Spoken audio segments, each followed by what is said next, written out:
This is a film study focused on the young outside linebacker edge defenders that the Baltimore Ravens deployed in their 24-16 win over the Colts Thursday night. David Ojabo, Mike Green, and Adisa Isaac all had their moments.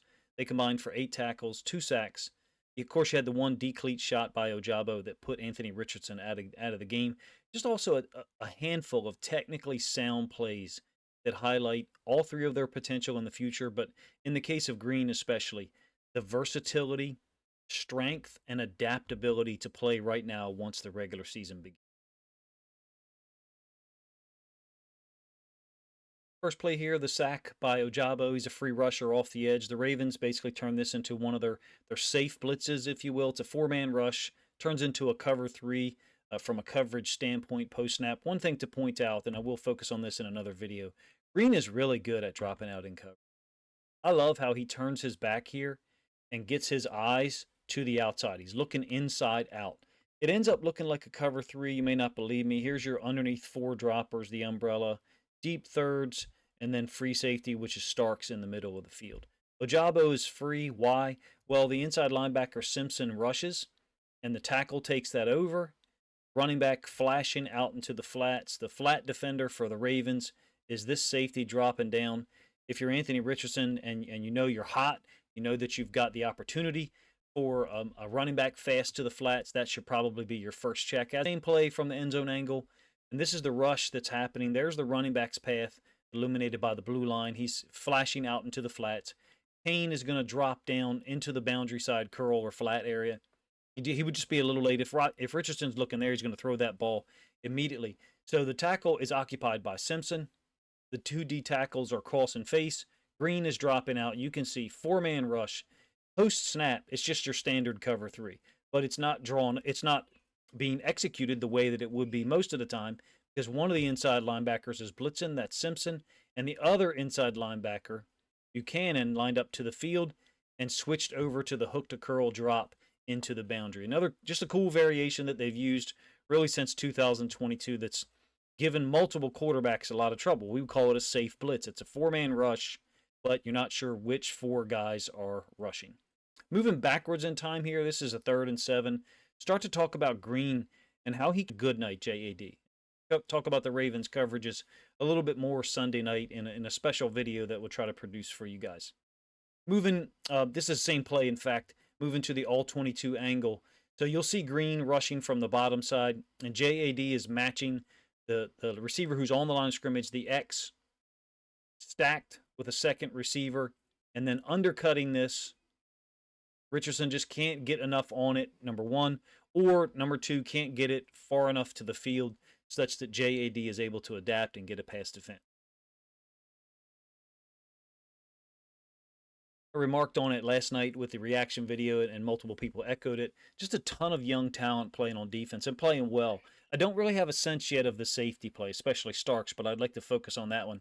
Certainly enough to talk about with the outside linebackers and the corners. Interior defensive tackle as well was part of the deal against the run. CJ Ravenel as well had multiple pressures, I think 3 or maybe even 4. Those outside linebackers were really, I thought, bringing the heat to the Colts tackles in these pass rush situations.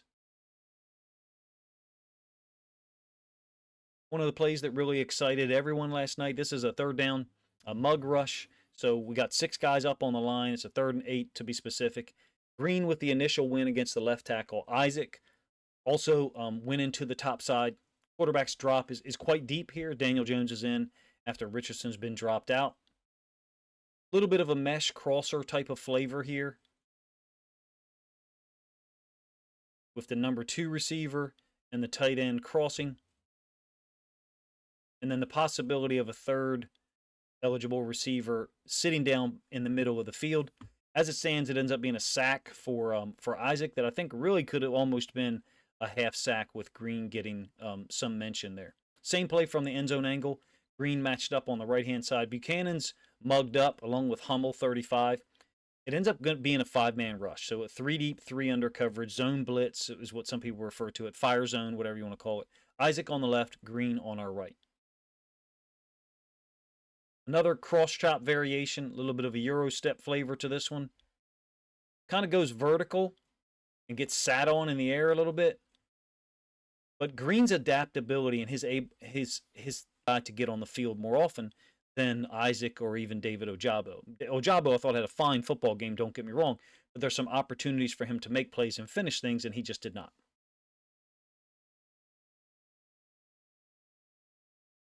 Moving on to the fourth possession, 1st and 10. Tyler Warren's still on the field. This is going to be Buchanan and Simpson kind of going with the play action, but Buchanan is really put in a lot of conflict. This guard is pulling, and the tailback is also going with the guard's flow. So it looks like a run to Buchanan. He's set to the field. The tight end from the boundary is running a little over route. We know all about this. Mark Andrews has thrived on this concept for years. Play action fake, whether it was in the pistol, typical shotgun. Negative instance here for Isaac's reaction. It's on the 5th possession. 12 personnel, 2 tight ends set into the boundary.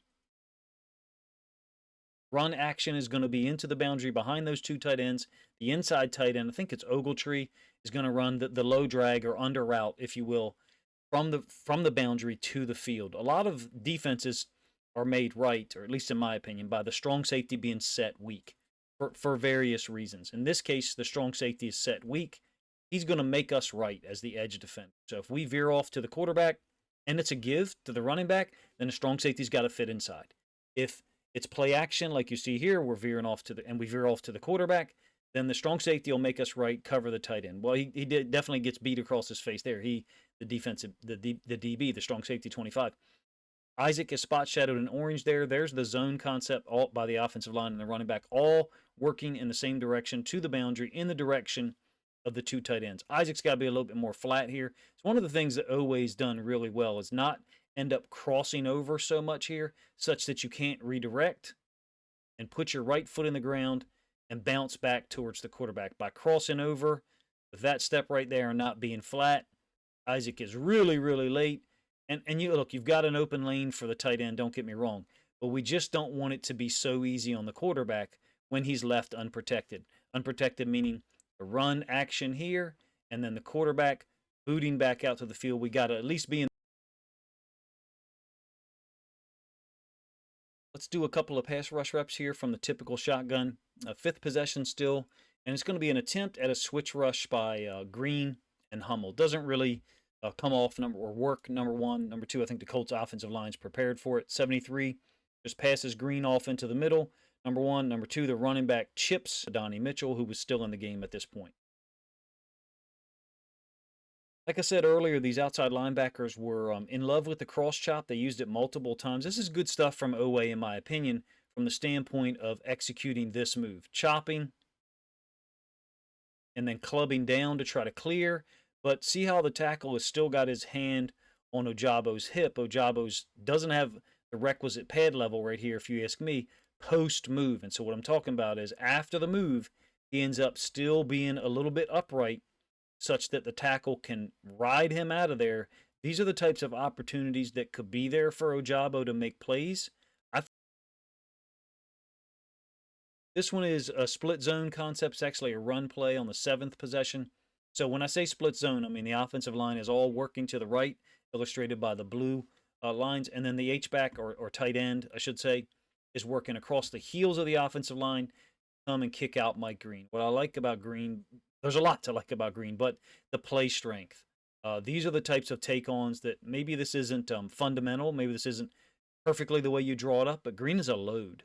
For being as technical as he is as a pass rusher and being able to adapt in the middle of the play, Green, Ravens fans were so excited when we drafted him in the 2nd round.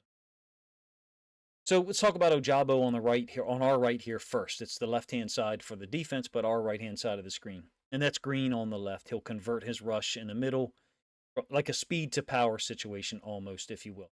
So Ojabo, once again, has got an opportunity, basically just running past this tackle, but the rip either A, isn't violent enough for me, or B, or actually both, there's not enough. You'll see these guys sometimes execute like a double rip, like rip and then rip again. And it almost looks like that's what he's trying to do there and then there, but just not enough violence or impact to pull this off and really clear that tackle, get his hips, Ojabo get his hips past the tackle in a way that he can finish this off situations, in that he can fix it if it doesn't work immediately. He attempts a spin move here. Unfortunately, the offensive line slides to him. Green actually omitted one of his pass drops that I was very impressed by. I think it was a fourth quarter one. But in any case, when I say they're sliding to him, so the center sliding here, guard sliding here, and then you've got the tackle dealing with Green. I think it's a win for Green in a one-on-one situation against the tackle. Super quick, efficient, right foot in the ground, spins off of it, and then tries to push off or leap off of that left foot on the spin. I think it's an incredibly athletic move, even for an NFL player. Unfortunately, like I said, TJ Tampa.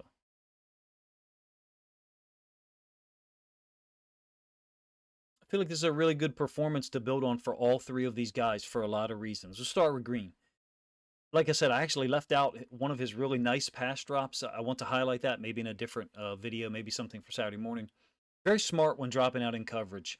I really enjoy seeing him drop out and turn his head, turn his face mask to look at the outside receivers. I love his physicality in those situations, that split zone concept that I talk about. That's the type of take on that the H-back or tight end will remember the next time. This is a huge asset. The conversions during the rush are a big indicator, if you ask me, of what he could do, because you're not just going to win organically every single time you line up against starting level offensive linemen, particularly right and left tackles. His pad level is very low.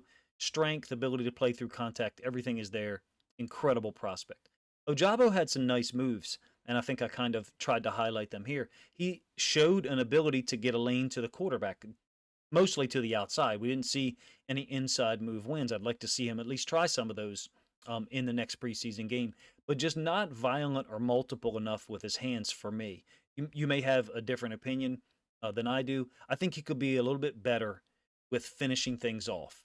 Basically, he could win. He has wins here as a pass rush situation, but he's not completing the play with getting his body in a better position, lower pad level, if you will, and then more frequent and violent use of his hands. He's got good angles in this game, and some opportunities for a more direct line to the quarterback.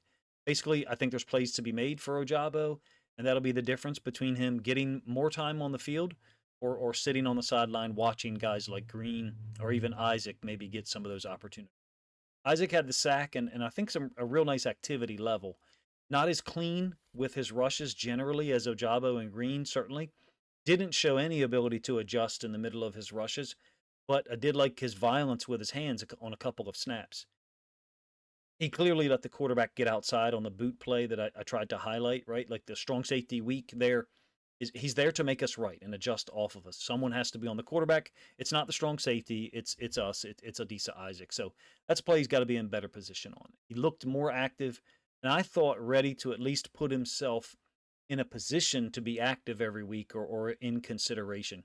To me, Ojabo looks A, better against the run, and then B, more usable in a pass rush situation because of his variety of moves.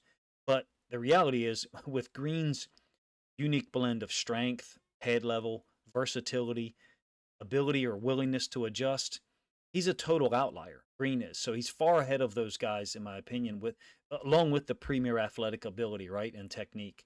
It's a rare combination for Green. It puts him in that other group with Van Noy, Owe, and T-Rob, who didn't dress at all, neither three of them, in fact.